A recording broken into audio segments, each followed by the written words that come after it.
Article 1 से लेकर article 4 तक पढ़ा, जिसे मैंने बताया जाएगा भारत अर्थात इंडिया। आर्टिकल 2 मैंने बताया नए राज्यों का प्रवेश और स्थापना करना। आर्टिकल 3 वर्तमान राज्यों के क्षेत्र सीमाओं नामों में परिवर्तन करना। आर्टिकल 4 शेड्यूल 1 और शेड्यूल 4 की बात कर रहा है। आज हम आर्टिकल 5 से स्टार्ट करेंगे, जो नागरिकता को चैप्टर से संबंधित है। ठीक, नागरिकता, किसी व्यक्ति को नागरिकता दी गई, किसी व्यक्ति को नागरिकता नहीं दी जा सकती, वो हमेशा पढ़ेंगे। आजादी होने के बाद 15 अगस्त 1947 के बाद कौन व्यक्ति भारतीय माने गए और कौन व्यक्ति को हमने पाकिस्तान बता दिया। ठीक, किस डेट पे जाने वालों को पाकिस्तान कहा गया और किस डेट पे आने वालों को इंडियन कहा गया, वो सब हमेशा पढ़ेंगे। संसद नागरिकता को लेकर नियम बना सकते हैं, जैसे CAA बनाया, NRC बना सकती है, NPR बना सकती है। इसका प्रावधान कहां पर है, इसी चैप्टर में है, ये हमेशा पढ़ेंगे। मैंने बेसिक का आपको संविधान का लिखवा चुका हूं, उसे आप अच्छी तरह कॉपी में रख लीजिएगा, याद कर लीजिएगा। चलिए आर्टिकल 5 पे आते हैं। भाग 2, किसे भाग है हमारे 22 भाग हैं। इसके भाग 2 में नागरिकता का चैप्टर है, निकालिए भाग 2 नागरिकता। चलिए आर्टिकल 5 संविधान के प्रारंभ पर नागरिकता। देखिए, संविधान जब स्टार्ट हुआ उसके प्रारंभ पर नागरिकता को डिसाइड करना था। कोई व्यक्ति पाकिस्तान जा रहा था, कुछ व्यक्ति पाकिस्तान से भारत आ रहे थे, तो उनकी नागरिकता कैसे डिसाइड होगी हमें जाना। इस संविधान के प्रारंभ पर प्रत्येक व्यक्ति जिसका भारत के राज्य क्षेत्र में अधिवास है। देखिए, इस संविधान के प्रारंभ पर प्रत्येक व्यक्ति जिसका भारत में निवास कर रहा है, अधिवास है, मकान है, वो व्यक्ति जो भारत के राज्य क्षेत्र में जन्मा था, जिसका जन्म भारत में हुआ था, वो भारतीय कहलाया। अगला जिसके माता या पिता में से कोई भारत के राज्य क्षेत्र में जन्मा था। जिसके माता या पिता में से कोई भारत के राज्य क्षेत्र में जन्मा था, वो भी भारतीय कहलाया। पाकिस्तान के क्षेत्र में जन्म वाला नहीं, जो भारत के क्षेत्र में जन्मा था वो भारतीय कहलाया, चाहे उसके माता पिता में से कोई भी एक हो। जो ऐसे प्रारंभ से ठीक पहले कम से कम 5 वर्ष तक भारत के राज्य क्षेत्र में मामूली तौर से निवासी रहा जो है। ऐसे प्रारंभ से ठीक पहले, जैसे कोई विदेश भी हमारे यहाँ रहा करते थे, ठीक, मदर टेरेसा हुई और बहुत सारे विदेशी फ्रांसीसी भारत में रहा करते थे, पुर्तगाली रहा करते थे। तो आजाद होने के 5 वर्ष पूर्व तक भारत में रहे हैं, वो व्यक्ति भारत के नागरिक माने जाएंगे। ठीक, जन्म से हुआ, माता पिता में से कोई हुआ, और जो पूर्व 5 वर्ष से भी यहाँ रह रहा था, वो इंडियन सिटीजन माना गया। आर्टिकल 6 पाकिस्तान से भारत को प्रव्रजन करने वाले कुछ व्यक्तियों के नागरिकता के अधिकार। जो व्यक्ति पाकिस्तान से भारत आए, ठीक है, उस डेट पर आने वाले को सिटीजन ऑफ इंडिया माना गया। किससे, किस तरह की, देखिए अनुच्छेद 5 में किसी बात के होते हुए भी कोई व्यक्ति जिसने ऐसे राज्य क्षेत्र से जो इस समय पाकिस्तान के अंतर्गत है, भारत के राज्य क्षेत्र को प्रव्रजन किया है, इस संविधान के प्रारंभ पर भारत का नागरिक समझा जाएगा। कुछ व्यक्ति ऐसे थे जो पाकिस्तान में रहते थे, जो पंजाबी लोग थे, पाकिस्तान में रहते थे और आजाद होने के बाद भारत क्षेत्र में आ गए, उन्हें हमने क्या माना, सिटीजन ऑफ इंडिया माना। यदि वह अथवा उसके माता या पिता में से कोई अथवा उसके पितामह या पितामही या मातामह या मातामही में से कोई मूल रूप में यथा अधिनियमित भारत शासन अधिनियम 1935 में परिभाषित भारत में जन्मा था। 1935 में परिभाषित भारत में जन्मा मीन्स उसमें पाकिस्तान क्षेत्र भी सम्मिलित था, और किसी के दादा दादी, नाना नानी, पिता माता इस क्षेत्र में 1935 अखंड भारत में जन्मा था, उसे भी हमने इंडियन सिटीजन माना। जो पाकिस्तान क्षेत्र में जन्मा था, भारत आ गया, उसे हमने भारतीय नागरिक माना। चलिए फर्स्ट, जबकि वह व्यक्ति ऐसा है जिसने 19 जुलाई 1948 से पहले इस प्रकार प्रव्रजन किया है, तब यदि वह अपने प्रव्रजन की तारीख से भारत के राज्य क्षेत्र में मामूली तौर से निवासी रहा है। 19 जुलाई 1948 डेट याद रखिएगा, से पहले इस प्रकार उसने आ गया है। कुछ व्यक्ति ऐसे थे जो पाकिस्तान से भारत तो आए, लेकिन फिर पाकिस्तान उन्हें जाना पड़ा, उनकी संपत्ति वहीं पर थी, तो वहां रुके नहीं, वो भारत आ गए। किस डेट से पहले? 19 जुलाई 1948 से पहले उन्हें भी हमने इंडियन सिटीजन माना, भले ही वापस चले गए थे एक बार को।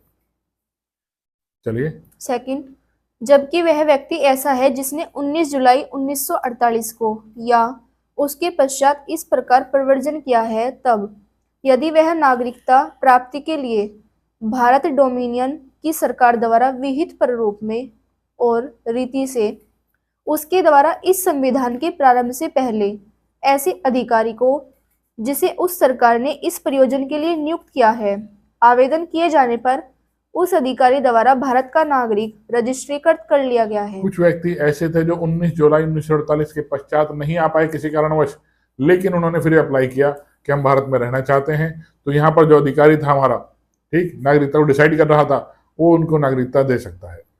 उन्हें रजिस्टर्ड कर लिया गया, भारत का नागरिक मान लिया गया।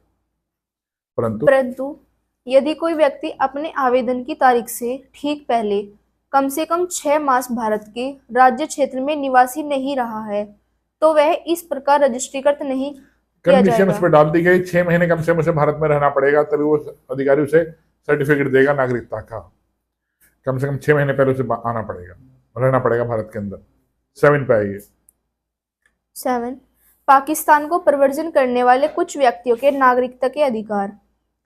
अनुच्छेद 5 और अनुच्छेद 6 में किसी बात के होते हुए भी कोई व्यक्ति जिसने 1 मार्च 1947 के पश्चात भारत के राज्य क्षेत्र से ऐसे राज्य क्षेत्र को जो इस समय पाकिस्तान के अंतर्गत है प्रव्रजन किया है, भारत का नागरिक नहीं समझा जाएगा। कोई व्यक्ति जो भारत से पाकिस्तान चला गया वो नागरिक नहीं रहा, आर्टिकल 7 में। ठीक है, कौन व्यक्ति जो भारत में रहे और पाकिस्तान चले गए, जैसे आपके पूर्वज होंगे, आपके दादा दादी या आपके उनके भाई, वो सब चले गए, वो भारतीय नागरिक अब नहीं रहे 1 मार्च 1947 के पश्चात। 7 में जो गए और 6 में जो आए। 6 में तो आ गए, 7 में चले गए, इस तरह याद रखना है आपको। परंतु इस अनुच्छेद की कोई बात ऐसे व्यक्ति को लागू नहीं होगी जो ऐसे राज्य क्षेत्र को जो इस समय पाकिस्तान के अंतर्गत है प्रव्रजन करने के पश्चात भारत के राज्य क्षेत्र को ऐसी अनुज्ञा के अधीन लौट आया है। लेकिन बस एक सेकंड, कुछ ऐसे मुस्लिम्स थे जो पाकिस्तान तो चले गए, लेकिन पाकिस्तान जब गए उनको वहां इज्जत नहीं दी गई। उन्हें आज भी मुहाजिर कहा जाता है, शरणार्थ। मुहाजिर कौन? शरणार्थी। ठीक है, कुछ व्यक्ति ऐसे थे जिनको इज्जत नहीं दी गई, फिर वापस आ गए, तो उनको भी हमने इंडियन सिटीजन ही माना। जो पुनर्वास के लिए या स्थायी रूप से लौटने के लिए किसी विधि के प्राधिकार द्वारा या उसके अधीन उसे दी गई, अब वो परमिशन लेगा इंडियन गवर्नमेंट से, इंडियन गवर्नमेंट ने परमिशन दी। और प्रत्येक ऐसे व्यक्ति के बारे में आर्टिकल 6 के खंड बी के प्रयोजनों के लिए यह समझा जाएगा कि उसने भारत के राज्य क्षेत्र को 19 जुलाई 1948 के पश्चात प्रवर्जन किया है। ठीक है ना, उससे माना जाएगा जैसे वो नागरिक है, इंडियन सिटीजन है। जैसे 8 पे आइए। 8 भारत के बाहर रहने वाले भारतीय उद्भव के कुछ व्यक्तियों के नागरिकता के अधिकार। देखिए, भारत के बाहर रहने वाले भारतीय उद्भव में जिनका जन्म भारत में हुआ, जिनके माता पिता का जन्म भारत में हुआ, के कुछ व्यक्तियों के नागरिकता के अधिकार। पढ़िए। अनुच्छेद 5 में किसी बात के होते हुए भी कोई व्यक्ति जो या जिसके माता या पिता में से कोई अथवा पितामह या पितामही या मातामह या मातामही में से कोई मूल रूप में यथा अधिनियमित भारत शासन अधिनियम 1935 में परिभाषित भारत में जन्मा था और जो इस प्रकार परिभाषित भारत के बाहर किसी देश में मामूली तौर से निवास कर रहा है। मामूली तौर से निवासी रहा है, तो इंडियन सिटीजन है जो 1935 में जन्मा, लेकिन हम बिजनेस करते थे ब्रिटेन के अंदर, हम दक्षिण अफ्रीका में भी बिजनेस करते थे, जैसे महात्मा गांधी भी दक्षिण अफ्रीका में प्रैक्टिस करने गए, इसी तरीके से हम अमेरिका में पढ़ने गए, बिजनेस करने गए, तो हम वहां जन्मे भारत में नहीं, व्यापार हम बाहर कर रहे थे। चलिए, भारत का नागरिक समझा जाएगा। वो व्यक्ति भी भारत का नागरिक समझा जाएगा, ऐसा नहीं कि उसे इंडियन सिटीजन नहीं मानेंगे। यदि वह नागरिकता प्राप्ति के लिए भारत डोमिनियन की सरकार द्वारा या भारत सरकार द्वारा विहित प्रारूप में और रीति से अपने द्वारा उस देश में जहां वह तत्समय निवास कर रहा है भारत के राजनयिक या कौंसलीय प्रतिनिधि को इस संविधान के प्रारंभ से पहले या उसके पश्चात आवेदन किए जाने पर ऐसे राजनयिक या कौंसलीय प्रतिनिधि द्वारा भारत का नागरिक रजिस्ट्रीकृत कर लिया गया है। उस व्यक्ति को भारत का नागरिक रजिस्टर्ड कर लिया गया है। जैसे कोई व्यक्ति अमेरिका में रह रहा है, इंडियन है, इसका जन्म इंडिया में हुआ, और उसने वहां के हमारे एम्बेसडर से रिक्वेस्ट करी कि मुझे इंडियन सिटीजन ही माना जाए, भले ही मैं अमेरिका में रह रहा हूँ। उसने अपनी इंडियन सिटीजनशिप त्यागी नहीं है, दौड़ा, वो इंडियन ही माना गया। उसने भारतीय काउंसिल मीन्स प्रतिनिधि, राजदूत के समक्ष एप्लीकेशन डाली कि मुझे इंडियन सिटीजन रहना है, मुझे अमेरिकन नागरिकता नहीं चाहिए।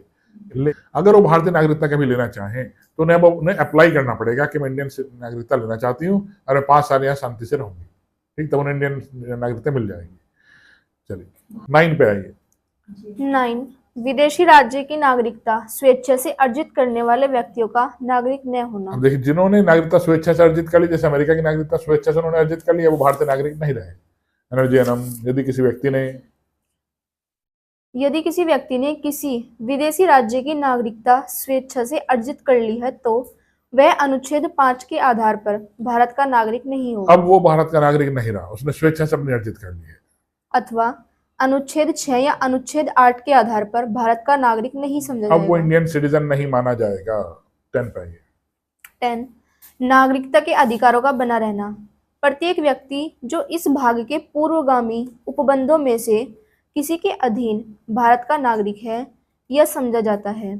ऐसी विधि के उपबंधों के अधीन रहते हुए जो संसद द्वारा बनाई जाए भारत का नागरिक बना रहेगा। बस जो संसद ने नियम बनाए हैं वो भारत का नागरिक बना रहेगा। संसद नियम बना सकती है नागरिकता को लेकर। जरा उस पर रोक लगाते देखिए। संसद द्वारा नागरिकता के अधिकार का विधि द्वारा विनियमन किया जाना। संसद विधि द्वारा विनियमन कर सकती है नागरिकता को लेकर। इस भाग के पूर्वगामी उपबंधों की कोई बात नागरिकता के अर्जन और समाप्ति के तथा नागरिकता से संबंधित अन्य सभी विषयों के संबंध में उपबंध करने की संसद की शक्ति का अल्पीकरण नहीं करेगी। जैसे CAA बनाया, आर्टिकल 11 में बनाया गया CAA, सिटीजनशिप अमेंडमेंट एक्ट, नागरिकता को लेकर संसद नियम बना सकती है, कोई भी लॉ बना सकती है। CAA है क्या? Citizenship amendment act. इसमें तो संशोधन किया गया। नागरिकता अधिनियम हमारा अलग से है 1955 का, उसमें संशोधन किया गया। क्या किया गया? CAA में कौन है? जो नॉन मुस्लिम भारत से बाहर रह रहे हैं और कुछ 5 कंट्रीज में ही उन्हें नॉन मुस्लिम, वो अगर भारत आना चाहें तो वो अप्लाई करेंगे, हम उन्हें नागरिकता देंगे। यह है सिटीजनशिप अमेंडमेंट एक्ट। इससे मुस्लिम की नागरिकता छीनी नहीं जा रही। ठीक है, जो नॉन मुस्लिम भारत के बाहर रह रहे हैं और प्रताड़ित हैं वो अगर भारत आना चाहें तो हम उनको नागरिकता देंगे। यह है CAA।